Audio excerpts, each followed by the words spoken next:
चलिए, आपको ये खबर है या क्या है, लेकिन जो लोग इसको जानते हैं, ये याद है, शायद लोग ये देखते ही याद कर रहे होंगे कि एक जमाना था, एक वक्त था कि इसके बिना लोग रहते नहीं थे।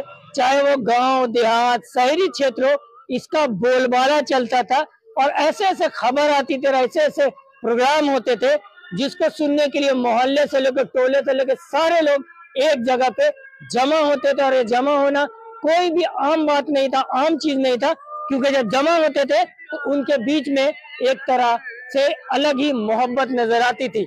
ये जो रेडियो देख रहे हैं, ये रेडियो का जमाना जब था, तो वो रेडियो का जमाना में जब आप क्रिकेट मैच देखते थे, तो क्रिकेट मैच के समय में शायद इस रेडियो के आसपास कम से कम 100-200 कान नजर आते थे, जो मैच का लुत्फ उठाते थे, देख कर नहीं सुनकर। नौशाद भाई, आज आप रेडियो के साथ है, क्या बात है? देखिए, आपको पता है कि 31 आने वाला है और आज 31 है। ऐसे में जब नया साल का आगमन हो रहा, तो निश्चित तौर पे कुछ नई चीज़ों को हम लोग पुराने चीज़ों को नए साल में दिखाने का प्रयास कर रहे हैं। अभी हम पत्रकारों के लिए आज का दिन काफ़ी खास है। खबरों की दुनिया में हम लोग रात भर खबरों के लिए हम लोग भटकते रहते हैं। ऐसे में अपने मूड को फ्रेश करने के लिए कहीं ना कहीं इस बड़ा ये आनंददायक चीज होता है रेडियो। क्या जमाना था इसका? देखिए, एक वक्त था जब पुराने चीजों आप जब जो गाना आप सुनना पसंद करते हैं, शायद आपको गाना कहीं पे आपको नहीं मिलेगा, पुराना रिकॉर्डेड गाना। चलो रफी साहब की बात कर ले, या फिर किशोर साहब की बात करें, या फिर मुकेश साहब की बात करें, या लता दीदी की बात करें, तमाम ऐसे जो गायक थे जो गा दिए वो अमर हो गया। अब जो गाना आप सुन रहे हैं, शायद धुन तो समझ में आता है लेकिन उसकी आवाज समझ में नहीं आता। एक वक्त था जब रेडियो एक जगह पे रहता था, चारों तरफ लोग रहते थे। अब वो जो लोग रहते थे, एक दूसरे से एक अलग मिलाप नजर आता था। आज तो घर पे टीवी है, तकिया में लेटे हुए माँ इधर देख रही, पिता उधर देख रहे, बच्चे अलग है। ये एक तरह से जोड़ करके रखा हुआ है। आज जमाना आ गया, बदल गया है, टेक्निकल युग में लोग जी रहे हैं। अब मतलब मोबाइल सबके हाथ में है। लोग अपने पड़ोसी, अपने दोस्त या अपने भाई के साथ भी बैठे हुए तो एक दूसरे से दूरी बनाए हुए, सबका नजर मोबाइल पे है। आप उस जमानों की याद कीजिए जब किसी बेटी का शादी होती थी ना, और जब उसके ससुराल में रेडियो जाता था, साइकिल जाता था, तो लोग कहते थे कि बड़ी घर की बेटी आई है, क्योंकि दहेज में उसे रेडियो मिला है, दहेज में उसे मोटरसाइकिल नहीं साइकिल मिला है। वक्त था जब लोग बैलगाड़ी पर सवार होकर बाराती जाते थे।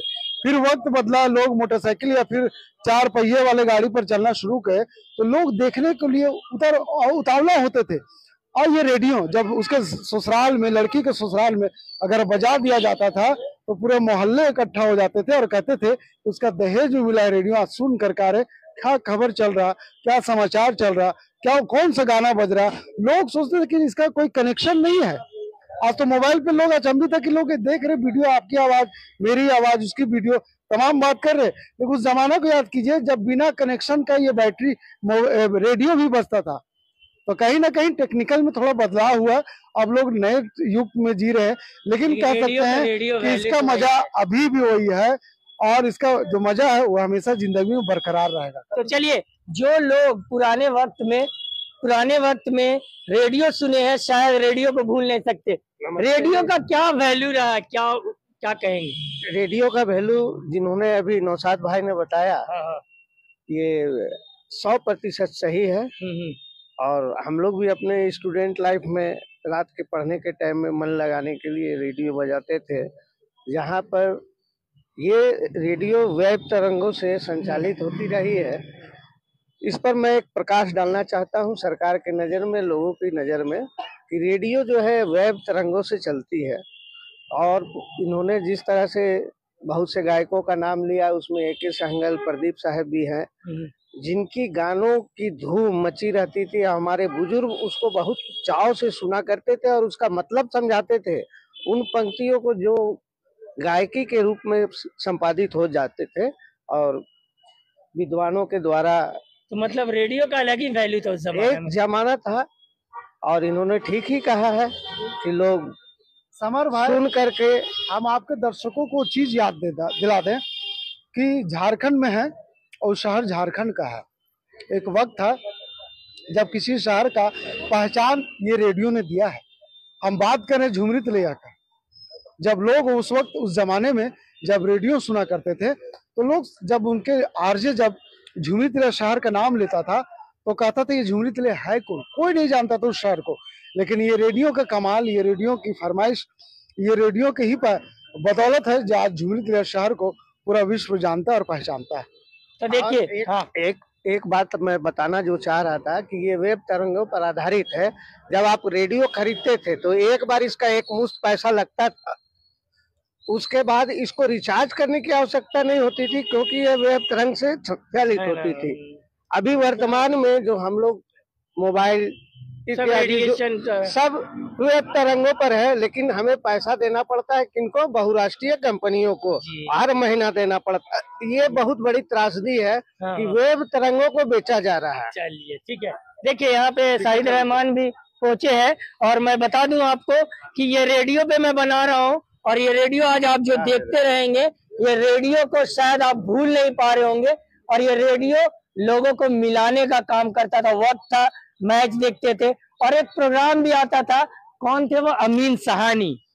देखिए रेडियो हम लोग मतलब कि बहुत पीछे नहीं जाके, रेडियो हम लोगों को कब काम आया था, जैसे कि मैच चल रहा है और लाइट ऑफ हो गया, अब स्कोर जानना है, इंडिया का मैच चल रहा है, स्कोर जानना, तो उस समय हम लोग को रेडियो का बहुत जरूरत महसूस हुआ कि कितना चल रहा है, कितना रन मार रहा है, कितना क्या हो रहा है।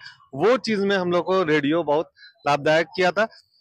और अभी तो एफएम आ गया है तो लोग कार में एफएम भी यूज करते हैं। सब में पैसा लगता है, इसमें कोई पैसा नहीं, इसमें कोई पैसा नहीं है, ये भारत सरकार की तरफ से चलता है तो इसमें सबके लिए फ्री है। गाँव तक खबर अगर पहुंचाना है आपको तो रेडियो के माध्यम से पहुंच सकता है। चलिए तो रेडियो पकड़िए आप। अब देखिए रेडियो के बारे में मैंने बता दिया आपको और कितने लोगों के बारे में मैं बताता हूँ, आप देखते रहते, ये रेडियो देख लीजिए मेरी तस्वीर में और इसी तरह से रेडियो के बारे में जो कमेंट करते रहे।